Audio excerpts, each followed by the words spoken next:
Okay.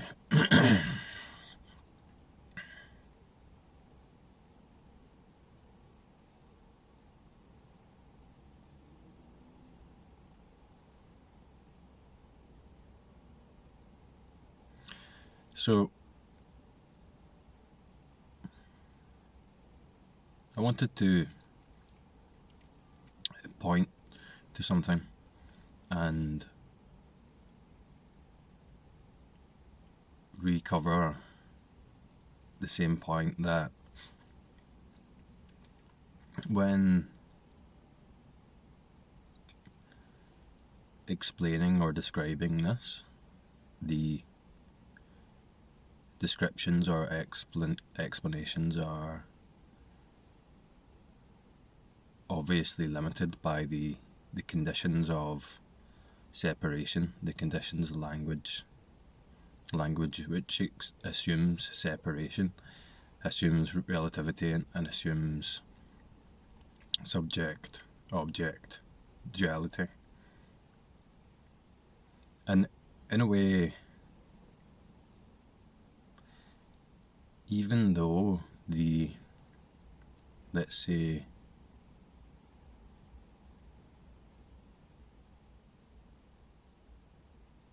substance of this language, the substance of all,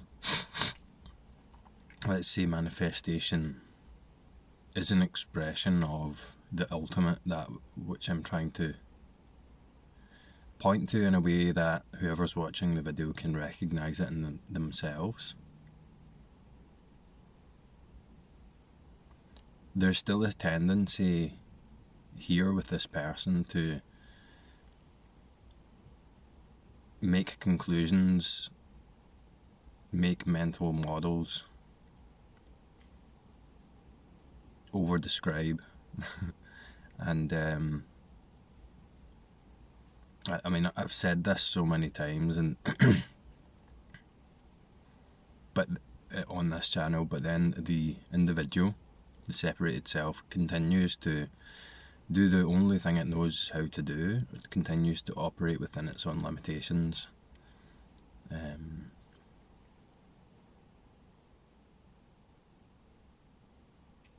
So a big part of I've mentioned the delusion that's here, the delusion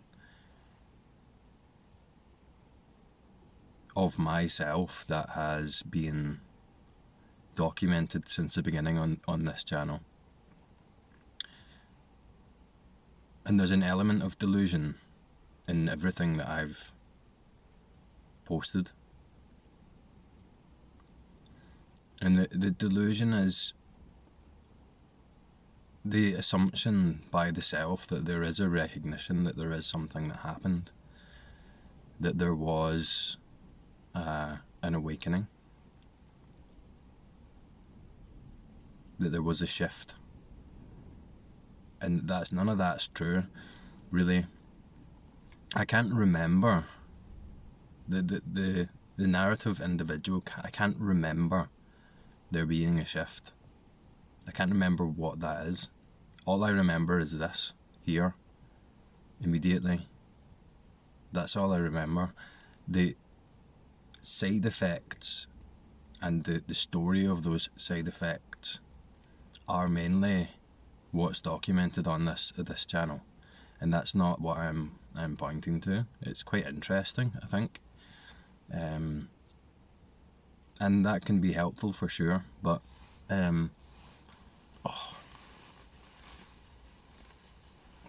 sore neck. That can be helpful for sure, but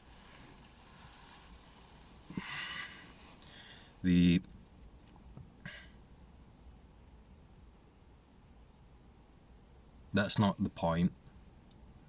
And the point almost is that there is no point. And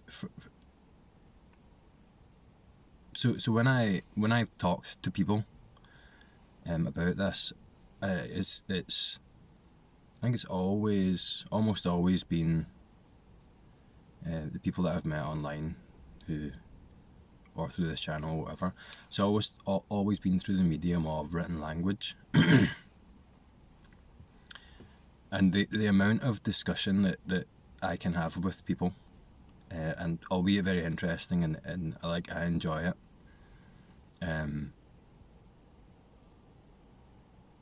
Every person I've talked to has recognised and communicated that what I'm talking about, that this language is limited. This language isn't it, and that's such an important thing to recognise. But then the continuation of that can definitely reconfirm the belief of the reality of this language, this experience, this personal journey. It's exactly what I've done in this channel, and those who have been following this channel from the start will know what I'm talking about. They've seen the there's obviously an insight there, a recognition there, and that's what can't be described, or what can't be known, because it's already known. And then there's the overlaid experience of the person and how that person relates to this recognition, which it doesn't know that. It can't know that. It doesn't make sense, but it continues to do it, and that's fine. But there is the tendency there for that to reify this experience as a legitimate personal journey. And I can't stress that enough. And how many times have I mentioned it here? The channel's called Difficult to Describe. It should be called Impossible to Describe, or it should just be ...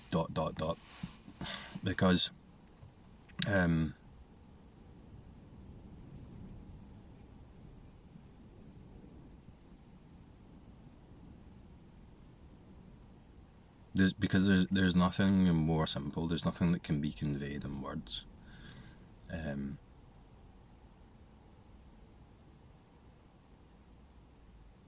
To me, the explanations make less and less sense over time. Although at a certain point, I found the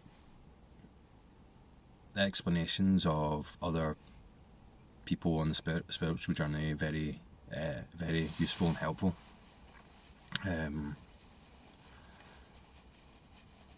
But for example, so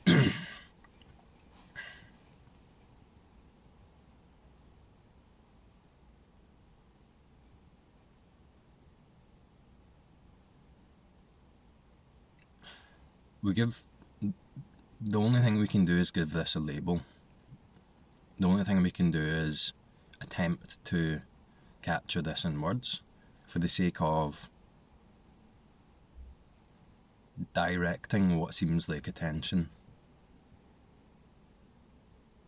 to the source of attention itself.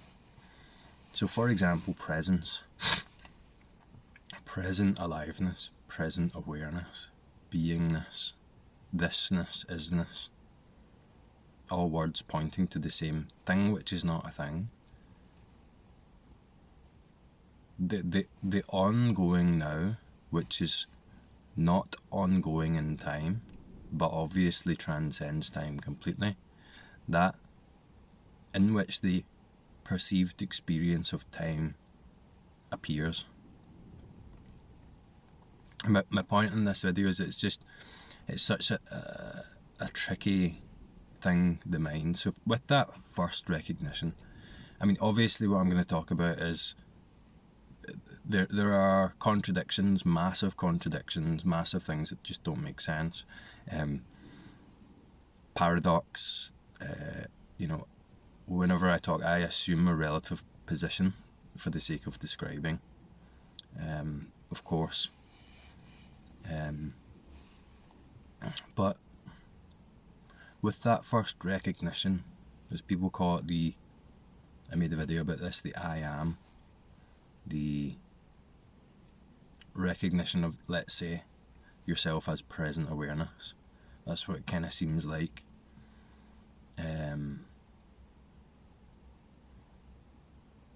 I didn't frame it that way in my earlier videos early on, after this recognition.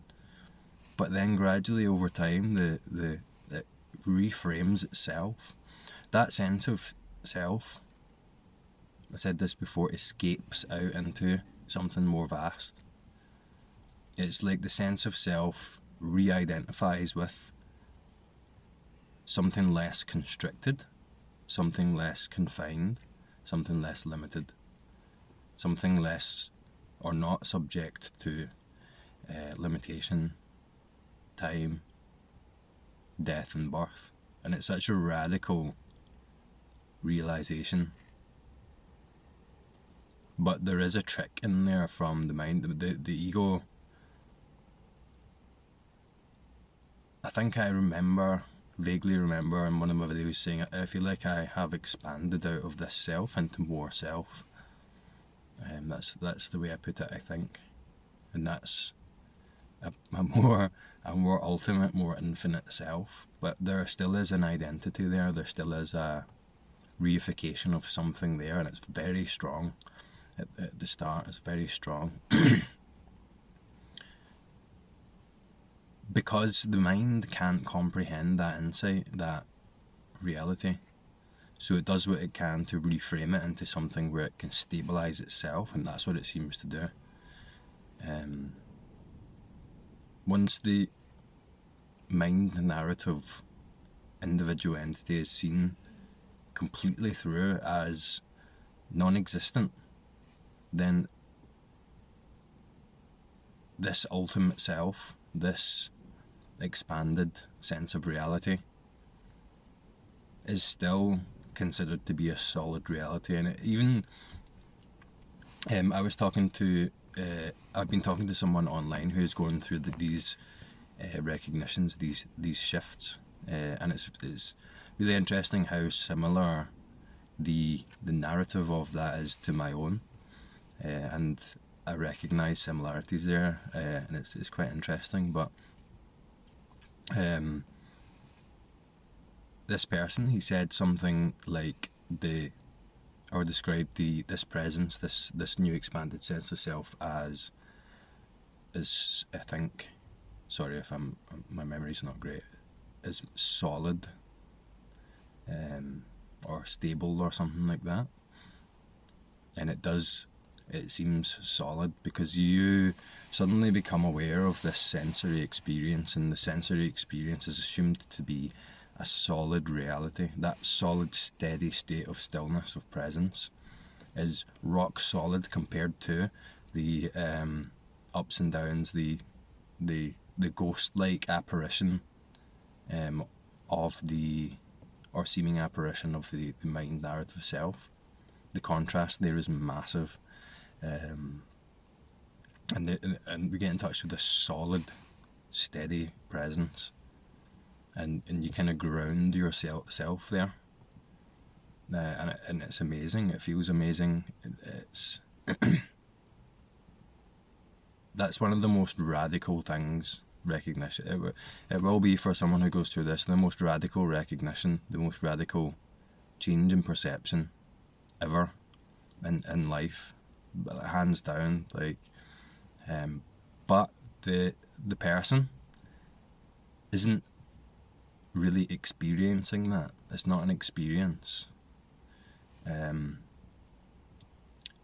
It's not even like I say recognition. It's not even a recognition. Like, as you know, words can't describe this. It's not even a recognition. It's just what is this already being what it is, with seemingly more clarity, because one massive illusion has been dispelled, seen through,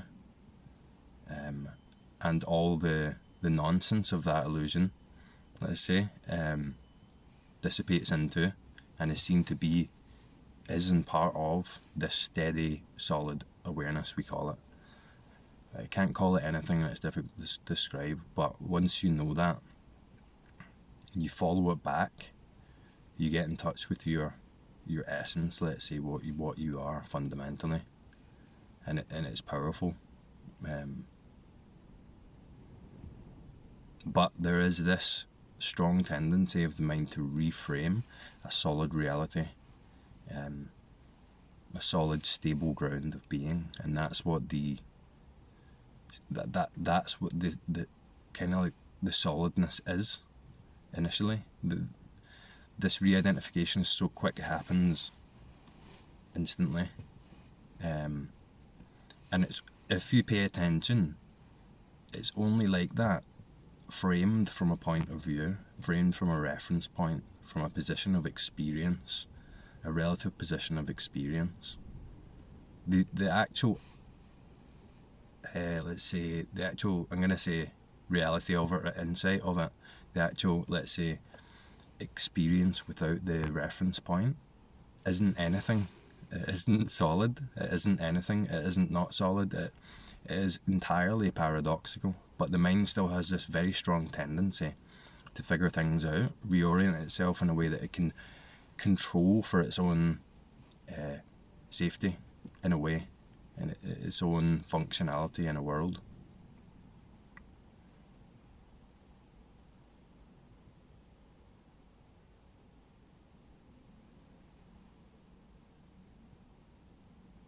In a way, it's kind of like that.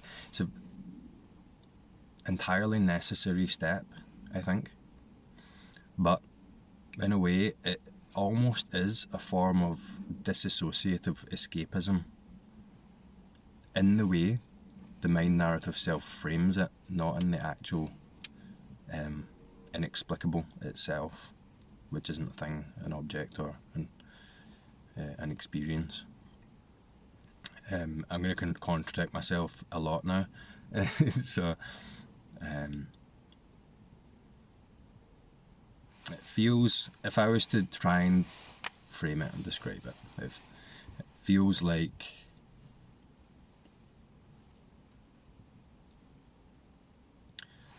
a moving out and expanding out, a stepping back, an expansion and inclusion, a massive release. And then this opens up let me put my AC on here. This opens up a massive open space of clarity. Massive, limitless beyond time and space. Anyone who has, let's say, experienced this knows exactly what I'm talking about. And within that, let's say from that subtle position, which isn't really a position, but from that subtle position, then there is so much more clarity that can be utilised. Nothing I'm saying makes sense, but I'm just going to keep going. Utilised to clarify the nature of duality, the nature of these perceptual filters in experience, expose them for what they are, which is a separation, an illusion. And then eventually it's like an immersion into, not really, but rather than that stepping back, that solidity, there's just a moving into experience. In one of my videos I described that as a shift into perspective where you kind of almost move forward into the experience, or the experience comes, and to a point where you can't even find a stable reference point. And that's when it was scariest for me, because in that ground of being, in that bigger self, there is a suggestion of something. There's a subtle suggestion of something before that something gets dissolved completely into the unknowable paradox.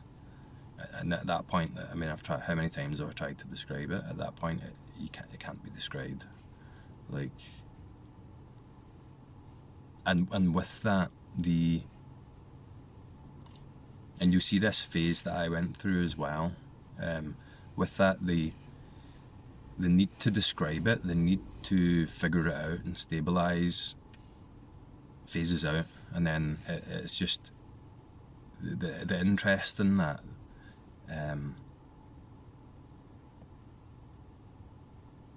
fades away, because it's just intuitively clear that there is no, the mind can't go here, there is no explaining it whatsoever. And with that, a lot of the kind of the story that we were telling about this awakening, about this journey, a lot of that dissolves as well. A lot of the assumptions about what we get, what we achieve, what this awakening is going to do for me, what it's supposed to, the way it's supposed to be like, all that stuff remains there to quite a degree after the initial shift, and there's reality to it. Notice it comes after, it's overlaid onto the primary, let's say. But after a certain point, that all disappears, and it seems it's only then that the reality of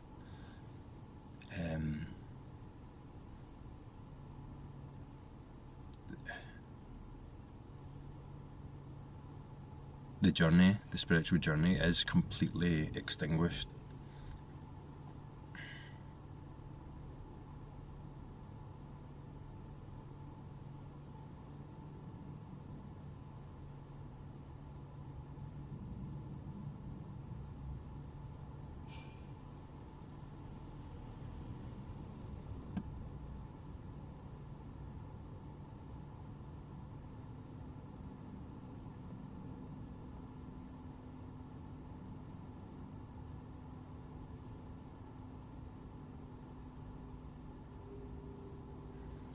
And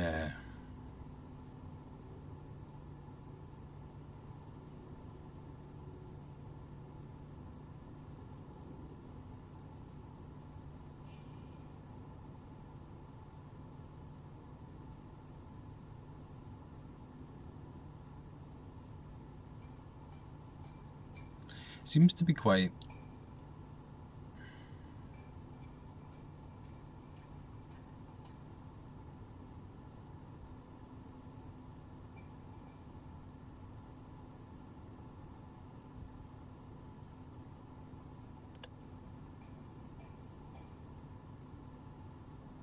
there's an illusion of physicality, and an assumption that physicality and reality, the world, is a manifestation of something else.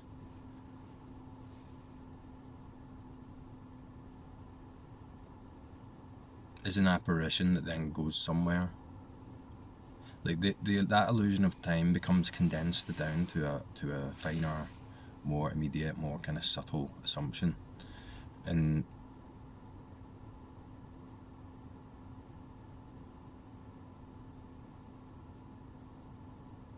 with that heavy narrative out the road, you can then see how quick the mind is to construct illusion, and thus how tricky it is, how cunning the mind is, how well integrated into this illusory reality it is. And at that point, it seems to have a lot to do with this physical body, this physical reference point, and the world as it appears to the individual in the mind.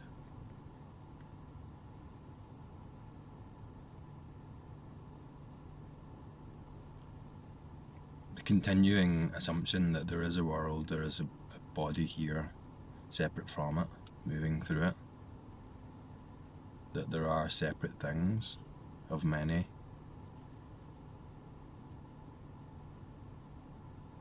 that they are somewhere, that we know where they are, and they inherently just exist, that they're real.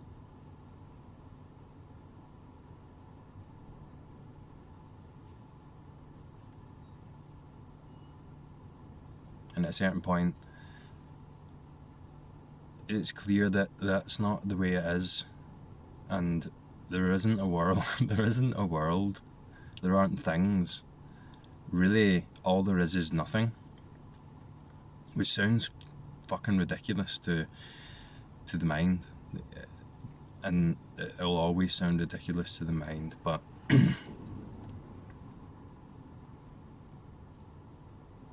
but nothing isn't what the mind thinks. The mind can't think about nothing, obviously. It just can't do that. So that's why it's so ridiculous to the mind that this is nothing. There aren't things there. It's the paradox again.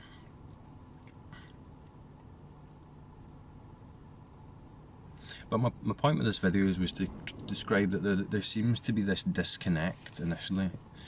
A lot of people I talk to say the same thing. They say that there's something there was a recognition there, but the mind talks you out of it. The mind lays over this strong narrative saying, no, you're not awake, and that's true. The person isn't awake. The mind will never catch up. The mind will never agree to to dissolve into the void.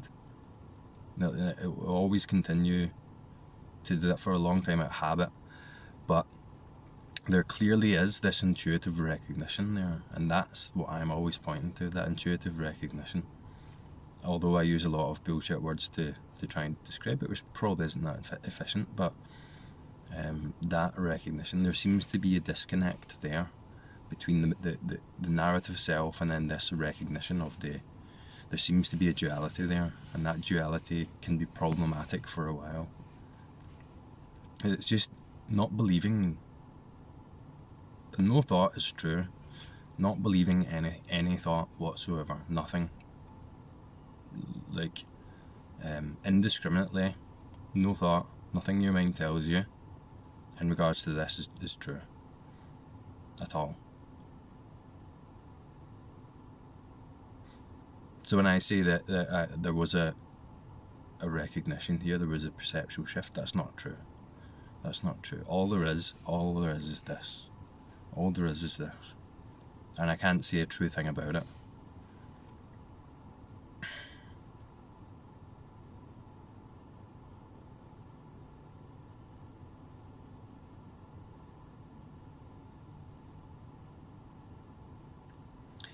And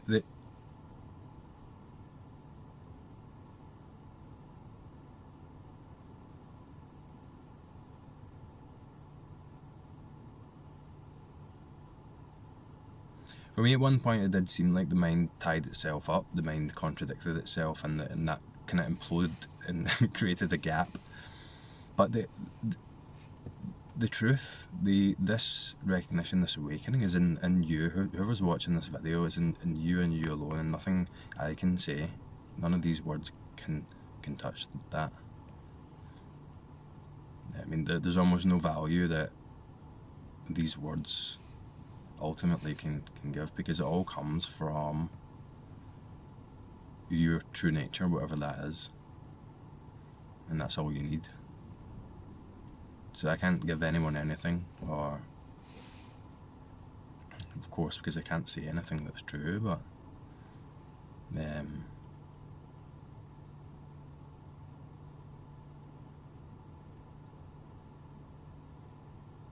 if that makes sense. But you can use like pointing. So like you're hearing these words. Would this experience of these words, this sound, we'll frame it with the mind, exist if you weren't hearing it? This experience, would that exist? Would these images exist? The objects exist without the subject? Or do they depend on the subject? Or is it all the one thing? That's not even a thing.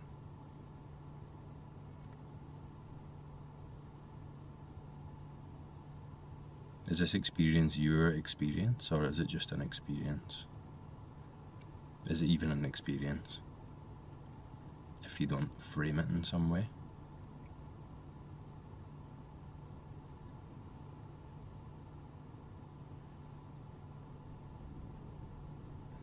You understand these words as a recognition there of something. There's seemingly an understanding and knowing there. Is this you talking to yourself? Or is this me talking to you? Like, what is that? Anyway, I've rambled enough. That's me running out of time. But I'll talk to you next time.